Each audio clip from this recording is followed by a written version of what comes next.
Hey guys, all those vacationers out there, yes, this is Feb and yes, this is the peak time to go watch snowfall somewhere. Why?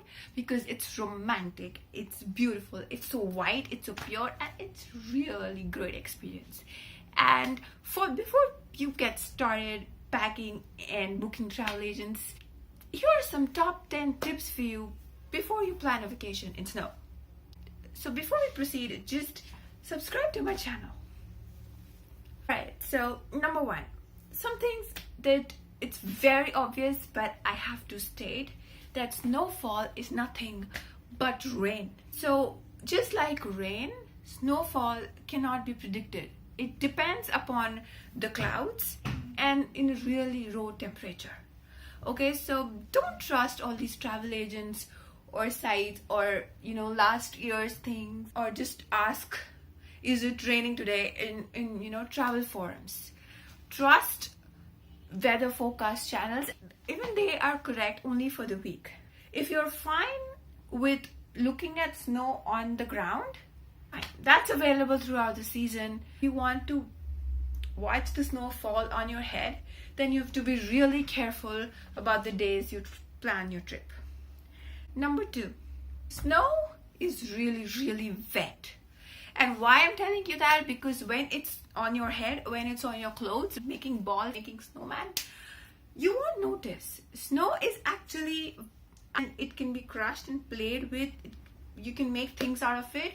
So when it's on you, when it's falling, when it's on your bag, when it's on your clothes, you won't really notice that it's actually wet, that you are so drenched. Number three, always carry stylus or a selfie stick or these kind of gloves if you wish to use your smartphone in snow, because it's wet, and but when you're wearing gloves, it's very difficult to operate your touchscreen and click pictures. So unless you have a stylus or a selfie stick, it's very difficult to use your smartphone.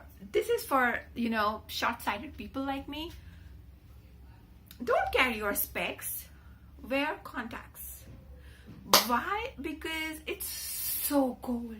You're gonna have fog always on your specs, and your entire vacation would be just about cleaning your specs. And God forbid, if snow falls on it, then you just cannot clean it.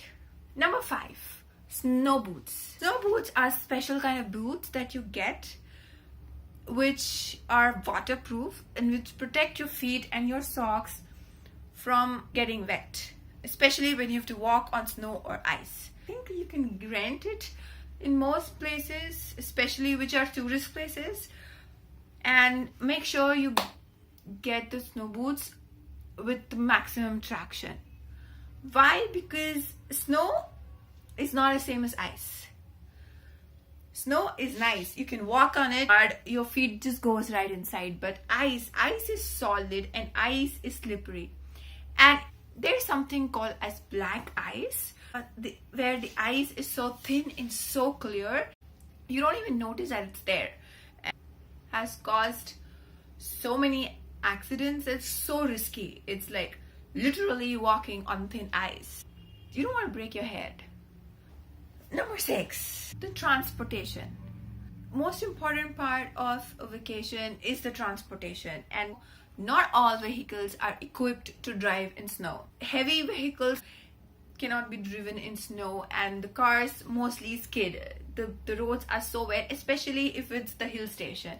It's almost impossible to get a transportation correct, and if they are still available, it'll be very expensive. And definitely don't try to drive yourself. Number seven, if there's a heavy snowfall, just like heavy rainfall, there are full chances of power failures, landslides, trees falling over cars rolling down. That might ruin your beautiful romantic vacation in snow.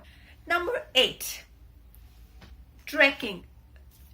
If you are on a hill station and if you like trekking, trek only if you have the stamina to cover the entire distance. Trekking is not going to be easy, and if you're somebody like me who fears trekking even in the normal sunny days, then do not try to walk. For simple reasons. A, the entire path would be full of snow. So you won't be able to sit anywhere. Any place that you can sit for relax or anything, it'll be covered with snow or would be wet.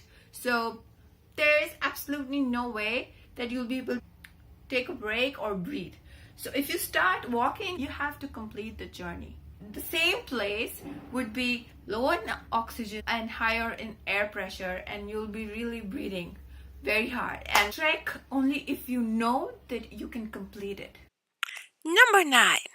Mind your head. So what happens in snow is it just doesn't fall on you. It falls on rooftops, on trees, everywhere. The tree that collected all the snow will suddenly feel away and drop everything on your head. What's worse is when the sky is clear and the snow starts to melt. All those snow becomes water and start dripping. So all the roof would be leaking, all the trees would be leaking, and it will be like you're under a rainfall. So while you're walking, there will be some guy who'll be clearing up his roof and he'll throw all the snow right at you. So always mind your head while you're walking, or you carry an umbrella, because you never know what will fall on your head when. And number 10, don't forget to keep yourself warm. And it sounds like a very obvious point, but it has to be said. But people who have no idea what winter is, whose idea of winter is 16 degrees or 20 degrees, they have really no idea what it's like to be in snow, and the bodies are never equipped. It takes around 2 days to even get used to the temperature over there. Adapt. It's going to be in minus. Keep yourself warm.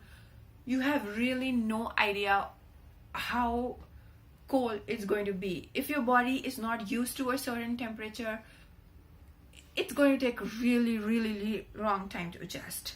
Carry extra pairs of clothes, carry alcohol with, make sure that you're warm. Alright guys, so those were the 10 tips that I really wanted to share with you guys if you're planning a vacation in snow.